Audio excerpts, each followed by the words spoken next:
2021년 5월 이번 달 소공동체 교재에서 다룰 제목은 제4과 창조 질서와 원축복입니다. 이 과에서는 구약에 나타난 하느님의 창조 질서와 원축복에 대해 알아봅니다. 이를 통해 우리는 세상 모든 피조물이 소중한 존재임을 깨닫게 됩니다. 첫 번째, 예비 나눔. 대자연의 아름다움을 느낄 때 또는 인간의 탁월함이 빛을 발할 때 우리는 세상 만물을 창조하신 하느님을 찬미하게 됩니다. 우리 주변에서 볼 수 있는 것 중 하느님께서 창조하신 것을 보고 느꼈던 감정을 짧게 이야기해 봅시다. 예를 들면 다음과 같습니다. 저는 높은 산들을 보면서 창조주 하느님을 느낄 수 있었어요. 사람들과 부딪히며 살 때는 잘 몰랐지만 대자연의 아름다움을 보니 하느님의 놀라운 힘을 느낄 수 있었어요.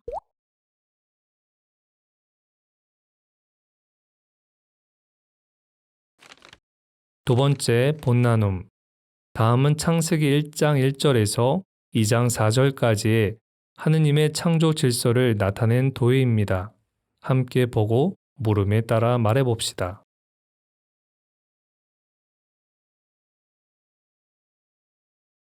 1번. 다음은 창세기의 창조 과정을 기술한 내용입니다. 앞의 도해를 참고하여 달, 인간, 물고기, 짐승, 해 중에서 알맞은 내용을 찾아 말해봅시다. 하느님은 먼저 3일 동안 창조물들을 위한 터전, 곧 장을 창조하셨습니다. 그 다음에 3일 동안 그 터전에 창조물들을 만드셨습니다. 즉, 첫째 날은 빛을 만드시어 우주 환경의 터전을 마련하셨고, 둘째 날은 창공과 바다를 만들어 생태 환경의 터전을 만드셨고, 셋째 날은 땅과 식물을 만들어 주거 환경의 터전을 만드셨습니다. 이처럼 모든 터전이 먼저 마련되었을 때 비로소 구체적인 창조 활동에 임하셨습니다. 그래서 넷째 날에는 우주 환경의 창조물, 해, 달, 별을 지어내셨고, 다섯째 날에는 생태 환경의 창조물, 새, 물고기를 지어내셨으며, 그리고 그 위에 여섯째 날 주거 환경의 창조물, 짐승을 지어내셨습니다. 이렇게 삶의 모든 조건을 갖추신 연후에 마지막으로 최후의 걸작인 인간을 만드신 것입니다. 2번, 하느님께서는 7일간의 창조를 마치신 다음 보시니 좋았다 라고 말씀하셨습니다. 좋았다는 말씀은 단지 그래서 기쁘다는 감상이 아니고 앞으로 계속 그렇게 조화롭게 본래 목적에 맞게 존재하라고 축복하셨음을 의미합니다. 이 원축복에는 다음과 같은 세 가지 의미가 담겨 있습니다. 함께 읽어봅시다. 첫째, 피조물이 갖는 각각의 고유성, 선함, 완전성을 보증하십니다. 곧 생긴 그대로, 있는 그대로 선하고 완전하다고 선언하신 것입니다. 둘째, 세상의 악함, 인간의 타락은 하느님에 연유하지 않는다는 것입니다. 태초의 창조에는 결함이 없기 때문에 죄와 타락의 원인은 인간이 자유의지를 남용한 데에 있다는 것입니다. 셋째, 현실적인 좌절, 죄의 상황에서도 희망의 근거가 있다는 사실입니다. 영원하신 하느님의 축복 의지가 여전히 유효하기 때문입니다. 하느님은 선한 목적으로 창조하셨고 절망, 어둠, 질곡 속에서도 역사를 마침내 당신 뜻하신 목표를 향하여 이끄십니다. 그 축복의 파장은 과거로부터 미래에 이르기까지 삼라만상에 스며 있고 또 스며 있을 것입니다.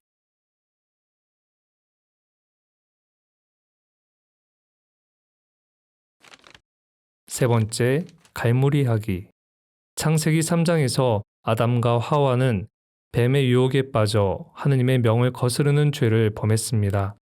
그 결과 인간은 태초의 은총을 잃어버리고 죽음에 처하게 되었습니다. 다음 성경 말씀은 잃어버린 은총이 예수님과 성모 마리아의 순종으로 회복되었음을 핵심적으로 말해주고 있습니다. 함께 읽어봅시다. 보십시오. 저는 주님의 종입니다. 말씀하신 대로 저에게 이루어지기를 바랍니다.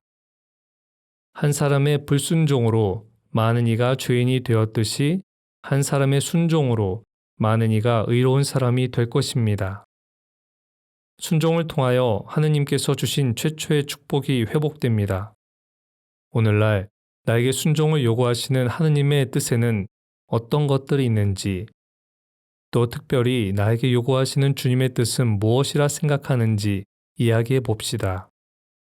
예를 들면 다음과 같습니다. 교회에 봉사하는 것을 생각했어요. 저는 본당 내 참여도가 미비한 것 같아요. 이번 본당의 날에는 저희 구역과 함께 굳은 일을 먼저 참여하고 다 함께 솔선수범하였으면 좋겠어요. 그리스도인의 향기를 품는 것을 생각했어요. 구체적으로 제 일상의 삶 안에서 주님의 사랑을 실천하고 주변 사람을 미워하지 않으며 선행을 한 번이라도 베풀고 싶습니다. 이번 달에는 창조 질서와 원축복에 대해서 알아보았습니다. 특히 창세기 말씀을 통해 하느님의 창조 질서와 원축복의 세 가지 의미도 알게 되었습니다. 하느님의 창조 속에서 우리는 가장 사랑받는 존재입니다. 주님께 감사드리고 주님께서 주신 모든 이 세상을 아름답게 보존하고 가꾸어 나가야겠습니다.